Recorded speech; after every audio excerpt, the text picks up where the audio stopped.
Welcome everyone to a new session of the Self-Publishing Mastery Talks. I'm very happy to finally get a chance to talk and to meet, at least in the virtual world, like face-to-face for now. The guy that, in my opinion, when it comes to Kindle and publishing your book on Amazon and on Kindle, he's the guru. So he's the guy to talk to. He's the guy to ask for help. He's the guy who knows it all. So thank you so much, Dave, for being here with us today. It's a pleasure and an honor to have you with us. Well, thank you for having me. It's also a pleasure and honor to be here and to finally meet you kind of in a face-to-face situation. Yeah, indeed. So for those of the viewers who don't know you yet, although I doubt that there is any author who wants to be successful and who's really serious about self-publishing who doesn't know you yet, but just in case. So Dave is the founder of Kindlepreneur, which is a great, I think, as I said, the best resources when it comes to knowing how to publish your book on Amazon and on Kindle. And he also developed a series of great tools that can help you with vital stuff when it comes to self-publishing, and we'll talk about that. And he's an author as well, so he's wearing several hats. And books have been a passion of his for many years. Although he's not always done that. I mean, you were in the Army, in the U.S. Army before. In the Navy. Wow. Yep. Yeah. So tell us a little bit about that. So just a short introduction. How did everything start for you? Yeah, well, my life didn't start as a writer, that's for sure. I remember in high school, my English teacher giving me back my paper and saying, "Dave, you're going to go study physics in college, right?" And I was like, "Yes, ma'am." And she was like, "Good call." And I looked down at my paper as like a D-. I was like, "Ooh, ouch, okay." But no, I went into nuclear engineering. I then worked for submarines on the U.S. Navy. So I've always been kind of a number analytics guy. And then I moved into military diplomacy. So the first thing the military sent me to was South Korea to become a liaison to the South Korean military there. And while I was there, by the way, that was a tour without my family, so without my kids or my wife. So I had to be away for 2 years without them, which was like total killer. Yeah. So my wife and I had this kind of moment where she's like, "What is your goal? Like, is it to be an admiral or is it to be, Mr. Military?" I'm like, "Nope." And she's like, "Well, then what are you doing?" I said, "Good call." So we started looking for a way to build up enough income for me to be able to quit my job with the Navy and be able to be home and be with my kids. Mm-hmm. And that's when I started learning about this whole online marketing thing and the wonderful world of Kindle Direct Publishing, which allows someone like me to be able to sit down and create books that people are shopping for and to make continuous sales even while I'm sleeping. So because I'm not a Ernest Hemingway or anything like that, I've always learned, especially military diplomacy, that it's not so much the story you weave, but whether or not you have the information that people want. So I approached Amazon in kind of a different way of saying, "Okay, Amazon, what is it that people want and how can I deliver to them?" So I started just doing all this research, doing numbers, being a total data geek. And I found all these areas where people were searching for a type of book, looking for some kind of answer and not finding it. And I started doing that, started writing books, and really saw a lot of success. Now, at the time, I started looking around. I was like, nobody's really talking about this kind of aspect to Amazon, right? And by the way, Amazon uses a search algorithm called the A9 to be able to figure out what books or products to show people. So then I was like really geeky at it. I was like, yeah, this is cool. I'm going to get into this. So I created Kindlepreneur.com to help people to understand how Amazon works and how they can get their books better positioned in front of the right readers. So, which is what we all want. After that, it's just kind of taken off. I've been a paid consultant to major publishing companies because even they are starting to get into this whole idea of like, wow, maybe we should treat Amazon right because it's the major market. And I've worked with New York Times bestsellers in both fiction and nonfiction. I've gotten to work with some of my heroes as well, which has just been really cool. Can you give us any names? Yeah. One of my top 5 favorite authors of all time is Ted Dekker. And for those of you who don't know, he writes well, he doesn't like it when you say it this way, but it's like Christian horror. Christian It's like, horror. yeah, scary, but with purpose. But he also has fantasy books. Like, for example, my favorite is his Circle series, like Black, Green, Red. That's the titles of the books. So cool. So when I got to sit down and work with him, like, I'm getting goosebumps just thinking about it, because I've read so many of his books, and then here we are, like, just talking and working together. I've also worked with, like, for example, Galaxy Press, who does all the books for L. Ron Hubbard. But specifically, I got to work on Battlefield Earth, which when I was a kid was one of the first books that truly made me into a giant sci-fi geek. And so I rewrote their book description. And so if you ever buy the book, on the back, that's my little handiwork on the back there. So, I mean, it's just, I could go on, but it's been really neat, some of the people I've gotten to work with, just, thanks to really sitting down and kind of focusing on the skill. And by the way, I just want to go back, and you said the word guru. And the funny thing is that I have this little thought about the word guru or mastery. And I think it really helps people to understand. So I don't really think that there's such a thing as master or guru. I think we're always learning. But one thing that I've always noticed in whether, any type of marketing, whether it's book marketing, online marketing, Rodan and Fields marketing, whatever it be, there are two components that make up what we call mastery. Okay. It's knowledge plus experience. First, we got to gain the knowledge, and we got to understand what the components are. But the one thing where most people fail is they get into this like knowledge thing where they're like, oh, I need to learn, but they never apply, and they never continue to try and experience. And failure is an okay thing. We fail forward, and that's great experience.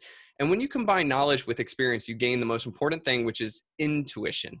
And intuition is where when people start having intuitive thoughts and they're ahead of the game, that's when we start calling them masters. So for everybody out there, one thing I would recommend to anyone is make sure you're getting not only knowledge, but experience. You'll gain that intuition, and you'll be one of those top 1%ers in the market, just crushing it.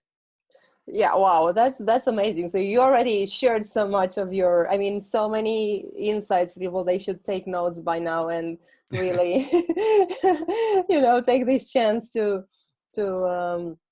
learn the best from you. And so you are already somebody established in the field, and you're still like doing this kind of thing like you're doing today, like talking to us and doing the self-publishing mastery talk show. Although we are not yet like one of them very major, we are not yet very big, but you're still doing that. So I think that's another lesson you're teaching people just by showing up on this blog, because I think getting exposure, being permanently in front of people, that's also something that's important for being successful. What do you think about that?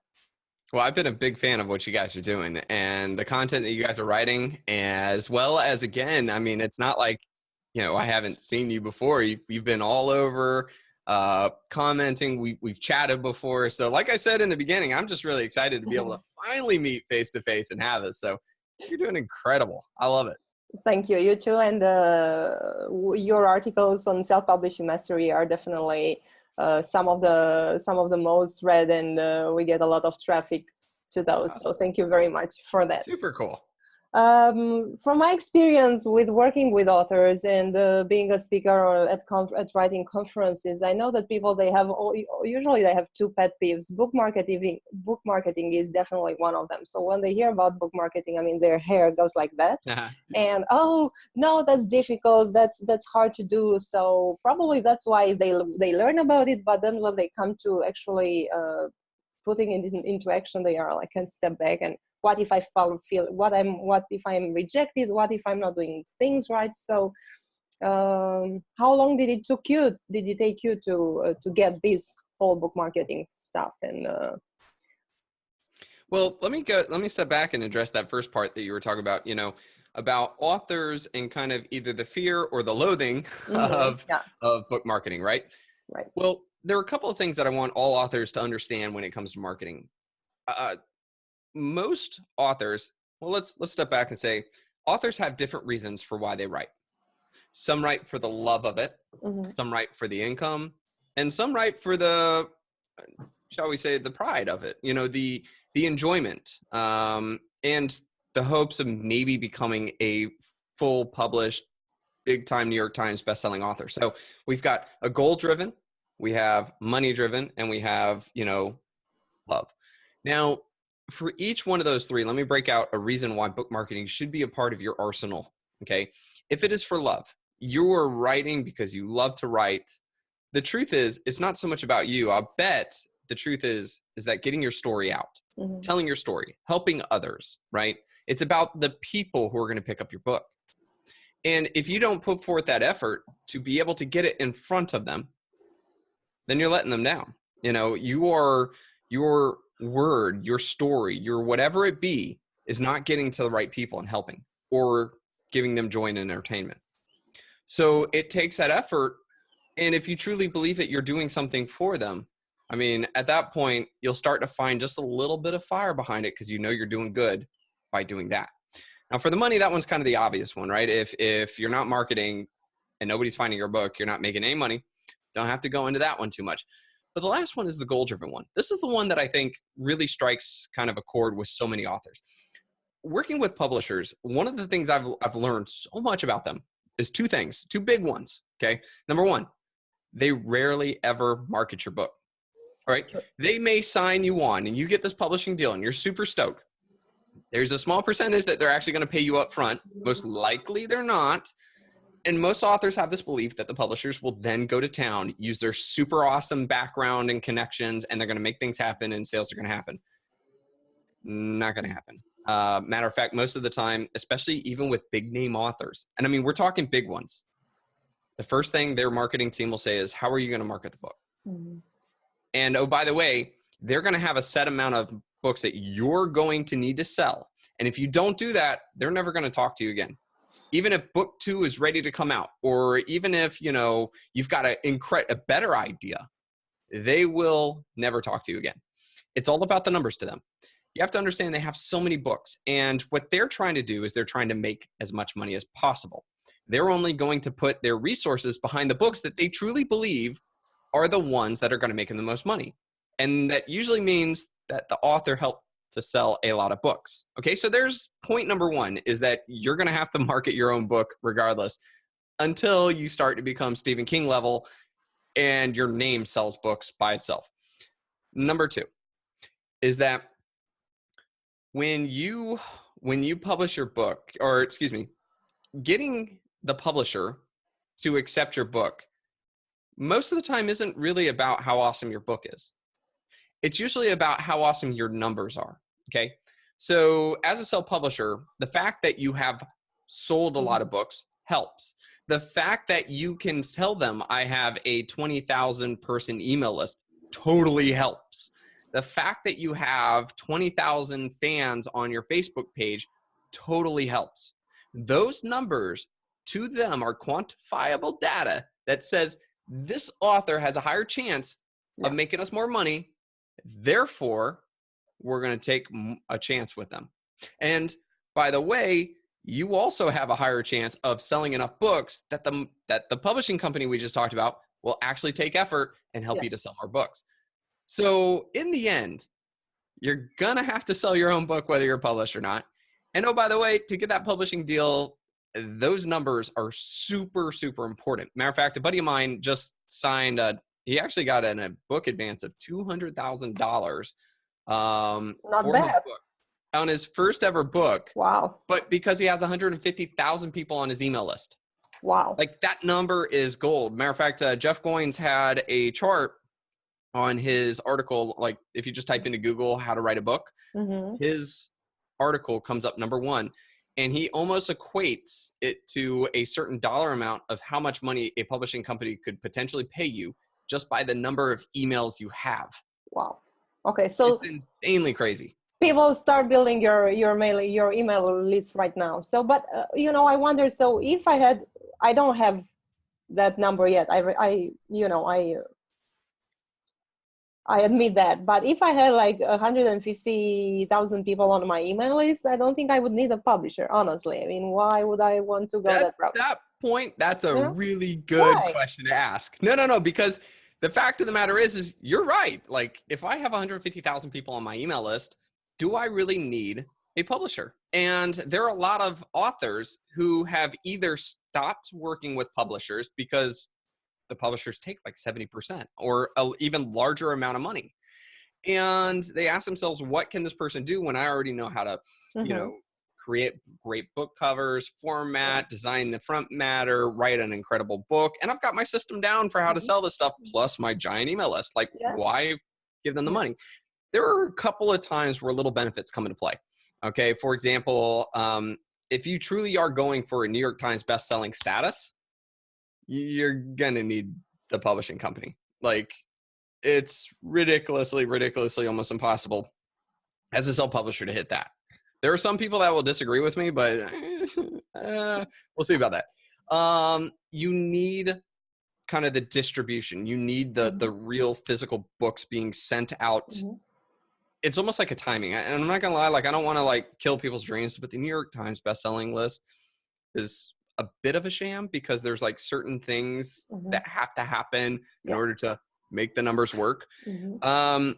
So I won't get into that, but the big thing is that they do have deals with like Walmart, and Target, and ways of getting books at the front of Barnes and Noble's bookstore, right on that little circle table we all see when we walk in, or at the end of an aisle for your genre. These are things that they can do. But that does not necessarily mean that that's going to equate to more money. So again, that comes back to kind of your goal, but there have been many authors who have rejected big publishing deals just because of exactly that. I would make more money saying no. Yeah, it depends. Yeah, as you say, it depends on the objectives. Although some people, they are still stuck in an old pattern. Like, okay, I need to have my book in a bookstore, but not necessarily. I mean, there are people who are tremendously successful, like Mark Dawson, and there is Bellandra in the States, and C.J. Lyons. There are many indie authors. So who are doing like really great, and they don't have to, without having their books in at Barnes and Noble. Plus, there are, at least in the US, there are independent bookstores that carry self-published books, so you can always go that route. And even Ted Decker has some self-published books himself as well. He's had his own side projects that he just wanted to do, and he didn't want to have to deal with the publishers and all the things that the publishers, kind of force upon you. So he just took his art and did his own thing as well. So even the guy that has had movies made from his books, he's like, nah, I'm doing my thing. So again, and that's another thing too, is that just because you got a publishing deal does not mean that you're forever going to be in publishing. There's a great author who wrote the books Terms of Enlistment, Marco Cluse. And his first book he self-published, did incredible, to the point that it garnered the attention of the publishing company. They came in, they were like, sweet, we'll do this. They helped, they published book 1, 2, 3, and I think they got a 4th out of them or something like that. They wouldn't sign any of his other books though. So everything else he did was now self-published. So sometimes, even though you may have been successful and proven to them that you write books that people like, that does not necessarily mean that you are now on the team. They just want that book series or something like that. So that's another lesson learned that I've heard from authors. I mean, you have to be insanely successful for them to just say, whatever book you write, we want it, Yeah. To me, I loved Paula Hawkins' Girl on a Train, and she came out of nowhere, and she had like really big marketing campaign. So I don't know, but that book was really good. So. Well, there is definitely a point to having a phenomenal book. There was a phenomenal female writer who, she would go to the coffee shop and she would write the books in between, when she could. Matter of fact, she even wrote out the outline of her book on a napkin. And she got an agent to push her book. And the agent went around to every one of the publishing companies he could and just got rejected after rejection after rejection. I mean, just constantly. Finally, the agent, really loving the book that he had here, which is kind of rare because, let's face it, most of the agents don't exactly read the book. But in this case, he did. So he called in a favor and he was like, look, all right, you owe me one. Please just give the book a chance. Just read it. Just do something. So, of course, this one publisher said, fine, all right. He doesn't read it. He actually takes the first chapter, hands it to his 11-year-old daughter and says, here, you read it. Let me know what you think. She comes back like immediately, like totally hooked. Mm-hmm. She's like, okay, where's chapter 2? And he goes, did you like it? She goes, yes. Where's chapter 2? And he goes, holy crap. What? Okay, what was this? And he picks it up and he looks, and it's Harry Potter. Yeah. Here's the greatest money maker of Yeah. all time. And it got rejected over and over and over again. One of probably the best books of our time. Yeah. I mean, you know, definitely the biggest money maker by far. I mean, she's in the billions now, thanks to all the parks and the movies and all that jazz, right? Yeah. And they just continued to say no, wouldn't even give it a chance. How many other Harry Potter books were out there that didn't have the agent go that extra step, call in a favor? And oh, by the way, the guy happened to have an 11-year-old daughter who was like totally onto it, right? So my point is that they're having a great book does not necessarily by any means mean success. And sometimes it takes that fire. It takes something to set it off, just like Girl on a Train. You said it was a phenomenal book. She had a marketing plan. Guess what? The marketing plan initiated a fire, and now we have a super famous book, and she's living the dream and writing like crazy. Yeah, I want to talk about the marketing plan and about the tools you created that authors can use to boost their marketing. And because obviously keywords and categories on Amazon, they can make or break a book, obviously. But before that, so I said that book marketing is kind of a pet peeve for some people, and other authors, they complain, oh, you know, I don't have the money. And I want to say that, so I've obviously, I'm a fan of yours, and I'm on your website often. And so I read that you actually invested like over $15,000 in education. So you're very successful right now, but it took your time, your energy, your passion, and also like a money investment. And I always tell people, you know, self-publishing is a business. Not if you want to be serious about it, you need to be like really committed to it. So yeah, that's the reason why I titled my website Kindlepreneur, because there's the two sides of it. There's the writing and there's the business to it. Yeah, with the 15,000, it's probably over been a the lot years. since, yeah. Well, the 15,000 over the years. The biggest thing that I want to kind of impart on people is, number one, I would say about 80% of that was waste. You know, like I bought some program, I bought some course, I, you know, invested in these things, and they did not pan out. But I don't look at the 15,000 like it was like, oh my gosh, you're what? Like I look, again, we talked about the fail forward moments. I took from there a lot of great things. They gave me a lot of great experiences as well. So for me, I tell people like, hey, you need to look at them as a way in investing in yourself. That's the most powerful investment you could ever make, is in yourself and your career. Okay. Now, one of the things in that too is that I always say, hey, I spent 15, here's the, it's in my resources page, but it's like, here's the ones that actually were worth it, and anything else, good luck, you know? So that was a big thing I would say, is just understand you're investing in yourself, not potentially throwing money at something and hoping that it works. And same thing with like, you know, if you're doing like promotions or gigs or things like that, if it works, awesome. Now you know which does work. If it doesn't, well, then you now know what doesn't. So the other thing is that, yeah, we created KDP Rocket, which is a software.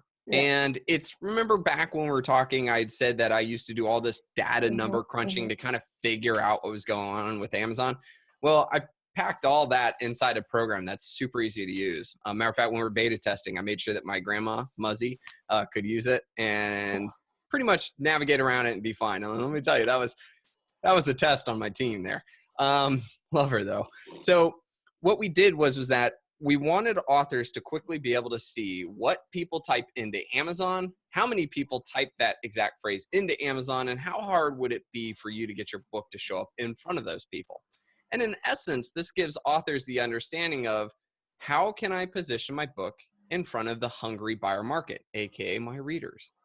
And so using the program, you can kind of pull back the curtain of Amazon and see behind the wizard who's working and know what's going on, what's making money, you know, what shoppers want. And so it gives you all of that kind of information.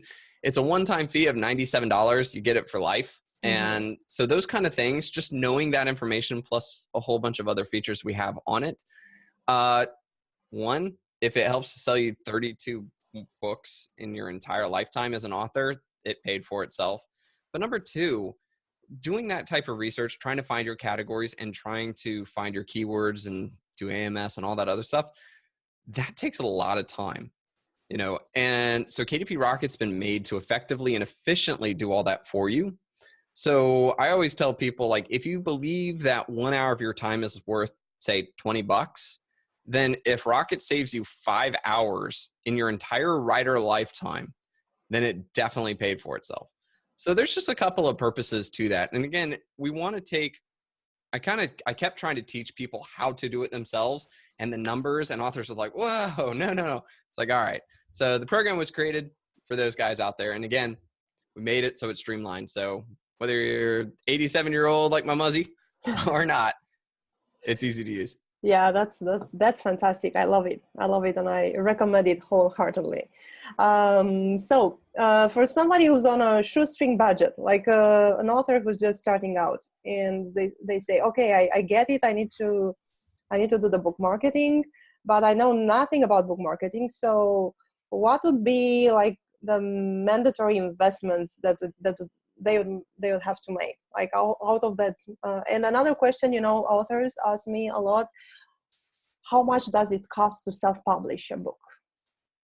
That really depends on the author. But one of the things that I tell people, and this will be a shock to most, is that when you say I've got a certain budget, I say basically take 80% of that and put it in your book cover. The book cover is the most important thing. It's crazy because I've seen people who've written what are amazing books and they put so much effort into their marketing. But here's the thing. If your book cover sucks, your marketing efforts are not going to bring you a return, period. And I understand that the statement of, never judge a book by its cover, but let's give it a real good marketing reason for this. Why would I invest my money and time into your book if you didn't invest the time in creating a book cover that's indicative of your work? To me, if it looks like it was put together using a Word template, then it also means that you probably didn't put much care or aren't that professional in your writing. So regardless, if your book cover doesn't really pop, really look great, represent what you're doing, and connect with me, the market, all the money you put into marketing is not going to be fruitful. Okay. So another way for the data nerds out there, I've generally seen that people who have like super terrible covers get like 0.1% conversion rates. Okay. That means that, out of 1,000 people that come to your sales page, one will actually buy. I mean, we're talking a bad cover, but I've seen where people have changed their book cover. Same story, same book description. Yeah. They changed their cover and all of a sudden they're hitting 3 or 4%. I mean, that's 400 times better. That means that, you've gone from 1 sale to 40 sales. And that's it. That was just a cover. Matter of fact, we have on my podcast, the Book Marketing Show podcast, we have what I call Reviving a Dead Book series, where there's a couple of episodes where we bring somebody on who had exactly that. I wrote a book. It's great. It's not selling. And then I did these things and then it sold. And they're great case studies. So anybody out there, highly recommend checking them out. But every one of them starts with a new book cover. So I just want to highlight how important that part is to the equation. Because again, you're going to see much better results from all of your other efforts based off of that. Now, a deal killer is if your editing sucks, okay? So you could have the greatest, coolest, book cover, and you're going to get sales. Well, when your editing sucks, you're going to get like 2 stars, 1 star, and that is going to then kill your sales. So they were doing good. You got a great book cover, and you got a description that's like causing people to want to buy. Cool. And then all of a sudden the bad reviews come in, and then it dies. So it's really hard because like if you're on a shoestring budget, then you're going to want to read your book out loud like 2 to 3 times. And I say out loud because that really helps.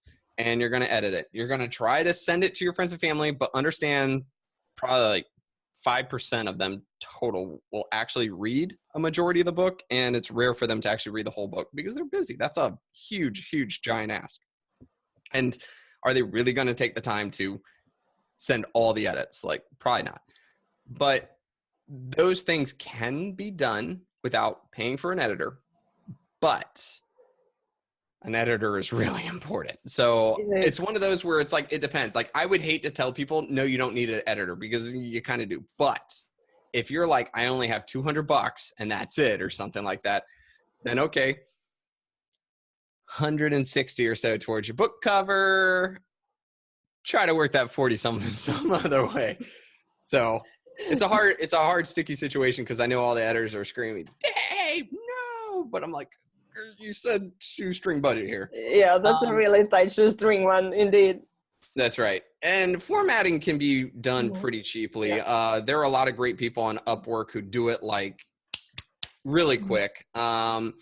If your book is a fiction or just kind of full of words, easy to do. If you've got lots of pictures, you might want to step it up a bit, because pictures are really hard in formatting. They got to have special HTML and stuff in there to make it so the pictures size correctly on a Kindle. Something that's been a bane to many authors' existences. So formatting is, and then the marketing plan really depends on a lot too.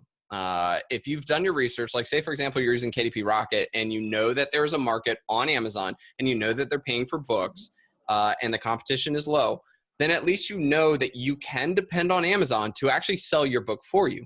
But if you use KDP Rocket and you find out that I've written this book, or I'm writing this book, no matter what, there isn't a market on Amazon, then it means your marketing plan cannot depend on Amazon to sell it for you. Your marketing plan now needs to be about finding that market somewhere else, grabbing them by the collar and bringing them to your book, okay? Bringing them to your book's landing page on Amazon. That could be through like Facebook ads. That could be through forums that are specific to your genre. That could be forums specific to the pain point, something. But you're going to have to really plan that. And that's proactive marketing.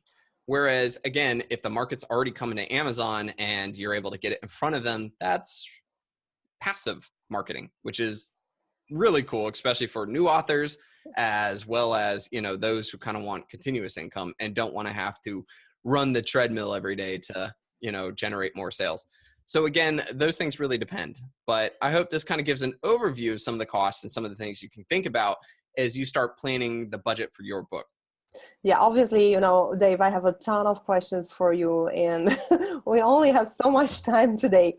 But very quickly, I think to wrap up this investment money thing, I think education, like training, getting an education when it comes to book marketing, I think that this is a wise investment too. And I know you've like investing in an online course, for example, and I know you've got a great online course on book marketing, right? Well, the only course that I've done so far is one which is on AMS book ads, and it's absolutely free. You can go to amscourse.com. And originally my goal with like Kindlepreneur articles was to write as much as needed to give people the ability to do something fully and see results. So when Amazon Marketing Services, which is your ability to put basically pay Amazon to put your book in front of people, when that came out, I tried writing an article, like a whole Kindlepreneur article about how to do it and do it right. It ended up being like 8,000 or 9,000 words long. And I was like, I'm not even finished. This is ridiculous. Nobody's going to read this. What can I do to give people the ability to actually do this? And so I was like, all right, well, I better just turn it into a course. So we created the course, videos and everything kind of showing over my shoulder as I do it, and just made it free. So you can just sign up, take the course, learn about AMS ads, and not have to pay some $400+ or so to take the course. So. Yeah, because ads, obviously, the ads are part of a book marketing plan, and that's why I wanted people to know about it. Because I'm enrolled in your course, and that's why. Oh, cool. As I was talking to you, I remember that, and I said, okay, people should know about that as well. Yeah, that was. I am a really big fan of AMS ads, because what I love most about marketing on Amazon is that unlike any other advertisements out there, I don't have to convince the person to buy a book. They're already there with the intention of buying a book. That's why they're on Amazon and searching, right? If I am trying to advertise on Facebook, I'm trying to interrupt somebody's Facebook experience, which is about, entertainment, right? We're there to look at the status of our friends, watch some cat videos, whatever it be. My ad has to be so good on Facebook that it stops them from doing that, convinces them that they want to buy a book now, and convince them that they want to buy my book. That's ridiculously hard. That's a lot of steps. Whereas with AMS ads, all I have to do is convince the person to buy my book. That's one of the 3 steps, just the one. All I have to do, which I think the hardest part is convincing somebody to stop what they're doing and go buy a book rather than you're already here and you're already looking for my kind of book, just buy mine. See? So AMS ad is a great opportunity for authors to not only, kickstart their book launch and kind of keep sales kind of trickling in, but also to revive a dead book as well. Give it a little panache, give it a little juice to kind of bring it up out of the depths of Davy Jones's locker and in front of the market now. So, yeah, and obviously keywords are in categories. These 2 elements are crucial, and they can definitely revive a book. And you know so much about it, so yeah. If you guys would like to hear more about that, be sure to check out the Reviving a Dead Book series on the Book Marketing Show podcast. And you can hear, you can hear straight from the authors exactly what they did, how they approached it, how did they figure out that they needed to do it, and then what did they do? And I'm not gonna lie, that's been my favorite series just because I'm like, way to go, and the numbers are incredible. So if you're sitting there saying, I've got a great book, it's not selling, check those out. Okay, I will. I promise I will, definitely. And I'm sure that people who are watching now this vlog, they will too. I and other people, when it comes to book marketing, and especially a new author, we are, you need to build your author brand to be successful. But your approach is like, okay, my tactics will help you with or without a name. Yep. So I like this approach as well. So I'd like you to share a little bit about that. Yeah. Every book that I come out is with a new pen name. So I have to start from scratch every time I write a book. Now, originally I was doing pen names because I was a diplomat for the US, military. And that there was this whole fear of, crossing the streams, having my book somehow affect my job. So I went with the whole pen name to kind of separate myself from my career at the time.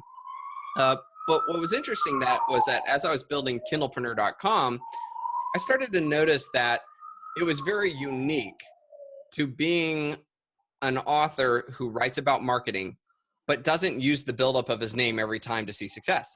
Not knocking anybody else at all. That's not my intention. But what I have found is that, authors who have the email list, who have the fans, who have the brand recognition, right? People recognize their name. Yep. Their marketing efforts is a lot easier than the one who doesn't. They can quickly send out emails, plural, to their 30, 40,000, email list and immediately generate sales, hit the #1 bestseller lists, and use that as the momentum. Whereas the new author can't do that. So it's forced me to keep my knife sharp, and learn and experiment, because I can't depend on my name. Now, if I were to just say, okay, Dave Chesson, of Kindlepreneur, we have an email list of 65,000 people, I could start writing books, put my name on it, use that email list and be done. And then still talk about book marketing and all these other things, No, I actually want to force myself to have to do it and to figure it out until I get success. And then we'll turn around and I'll create an article on exactly what I did, what I learned, and I'll bring in people too that are like, this person's a master. Sure, help me get the extra sauce, as I call it, that helps you see a better return. And so that's what we create. Okay, so what could an author who's like a first-time author, so no email list, no nothing, could do?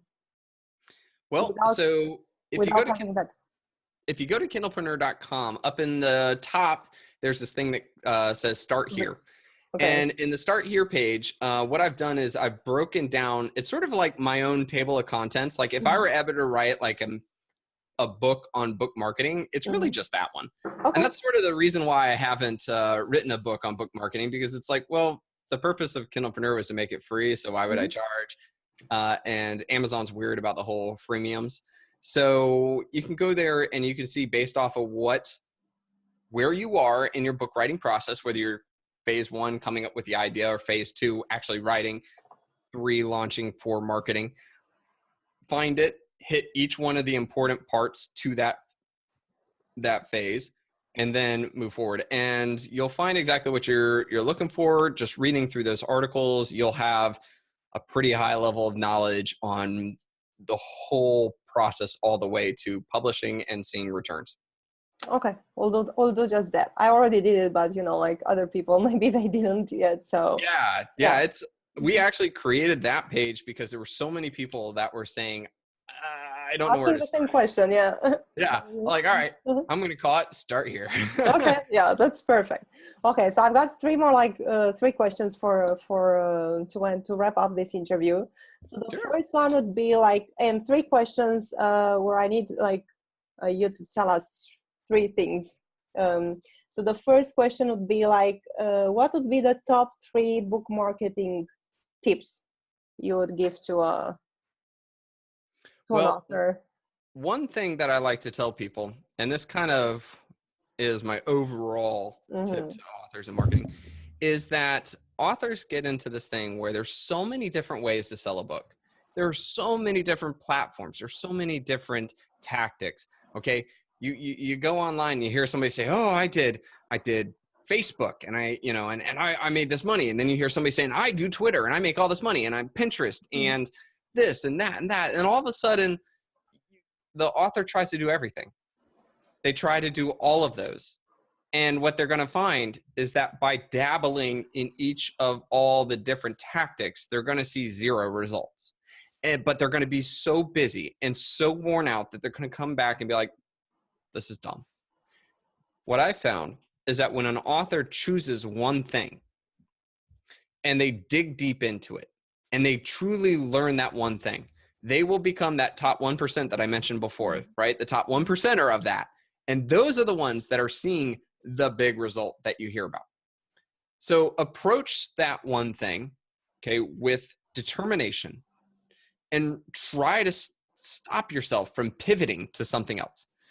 And you will master or gain intuition, like we talked about at the beginning, and you will start seeing results from less effort, and you can grow from there. So if you choose that AMS is your thing, you're going to do AMS ads.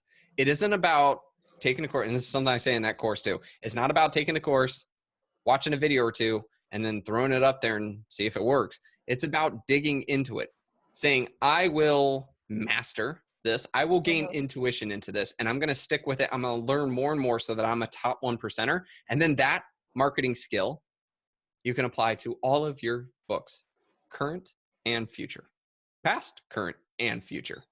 So try not to burn yourself out doing everything. Choose 1 or 2 things and stick to it. Okay, great. The second one is obviously, so you are so knowledgeable about everything when it comes to self-publishing, but yet I think it's important for authors to stay on top of things and, know what's going on in the industry and the trends. So what would be, Kindlepreneur and your podcast, these are on our list already, but what other resources do you use? What podcasts or websites would you recommend to people, to be up to date with what's going on? One of the ones that I really like is David Gaughran's website. I think is it letsgetdigital.com? Yeah. Or I think it's davidgaughran.com. He wrote the book, Let's Get Digital. Yeah. That guy is a beast when it comes to staying on top of what's going on with Amazon and also trying to change Amazon. When something happens and there's some issue or conspiracy or or something bad in the author world, that guy is a social ninja, and he really gets on top of those things and he really follows them all the way through. I've actually seen from his actions, Amazon has changed some things, which is really Awesome. So I would recommend checking his out, especially for keeping up to date on what's going on with Amazon and with authors and self-publishing. And last one, what do you like most about self-publishing and about being an entrepreneur in this publishing world? Well, I started this by wanting to create a side business that would allow me to get out of the military and be home with my family. For me, I needed to make $10,000 a month in order to do that because I got a whole litter of kids, so I got to, Beautiful family, by the way. Yeah. So about 2.5 years ago, I was able to do that. I got out of the military, and I'm home here in Franklin, Tennessee. My kids, I can hear them upstairs eating breakfast. And after this, I'm going to go up there, sit down, have breakfast with my family, come back down, write and work, maybe go out to lunch. But I don't work for anybody. And it's the most incredible feeling. It's great to be able to rekindle the relationship with my kids because they spent so many years deployed. When we first moved to Franklin, my last 4 years in the military, 3 out of the 4 I spent without them. I had to totally get to know get to know my kids. They always were like, oh, it's that guy that shows up and then leaves. Now they're like not expecting me to leave. So I would say that self-publishing has allowed me to quit that job that was kind of killing my work-life relationship and be home and develop a much better relationship with my family. So that's it. That's a very good one. So thank you very much, Dave. No problem. It's been an interesting and like really rewarding conversation with you. So people can find you on kindlepreneur.com, and definitely they should listen to your podcast. And where else? Twitter, Facebook. I'm not much of a social ninja myself. Okay. Yeah, kind of sticking my own recommendation is that I was like, I like Facebook for personal. So I post all my personal stuff up there. But if anybody has any questions or so, you can go to the contact page on kindlepreneur.com, and I still answer every one of those because for me, when I first started out, and we get like 200,000 visitors per month. So I've spent a couple hours every morning answering those. But when I first started out, there were a lot of people who I was like, man, I'm such a huge fan. I have just this, small question, and I would never get anybody to respond. And so it was like, I always just felt a little hurt. So it's been my own personal thing to make sure to answer those. So anybody listening to this, have a question, I'm there to help. Yeah, I can testify to that you always answer, because I subscribed to your newsletter and you sent out a really good article, and I replied and I say, thank you, Dave, for your work, and you were so kind and kind of hit the reply button and say, okay, yeah, thank you. So yeah, so he's doing that. But it's funny, I actually put in the first email too, I'm like, all right, don't be surprised when I respond. I'm just saying. And sure enough, people are always like, whoa, he responded. I'm like, no, really, I meant he's for real. I mean, he's real. Okay. Like I said, it was my own personal experience going through. I was like, no, when I get there, I'll be that guy. So, thank you very much. I'm very happy to announce that you'll be part of as a guest blogger on Self-Publishing Mastery, like from now on a monthly basis. Is anything cooking up for the near future? Well, one of the programs my team and I have been trying to develop is, and really, I actually haven't made this public yet, so this will kind of be a first, but wow. Okay. For almost a year now, we've been working on something that will report all book sales on every market. So it's called Book Fido, and Fido will go fetch all your sales for you and bring it in one spot. And this will allow you to, quickly see how much money you made in KDP Print, CreateSpace, KDP, Barnes & Noble, iTunes, Kobo, ACX, Audible, all of it. And it'll be a lot cheaper than anything else out there as well. So that was a big thing, I was like, nah, because I've seen a lot of the prices increase on those things. And I think it's more important today that authors be able to track all of their sales, especially if they're selling on other markets. thanks to some shenanigans that are happening at Amazon. But also too, I think that it's something that should be a very easy and affordable thing to do. Whereas like some of these services have just been going a little nuts on it. So that Wow. should be out hopefully in a couple of months. We'll be in beta testing soon. And yeah, it's going to be a lot of fun. Wow, amazing. Thank you very much for sharing with us first this amazing news. Sounds great. And again, thank you for having me. Thank you, Dave.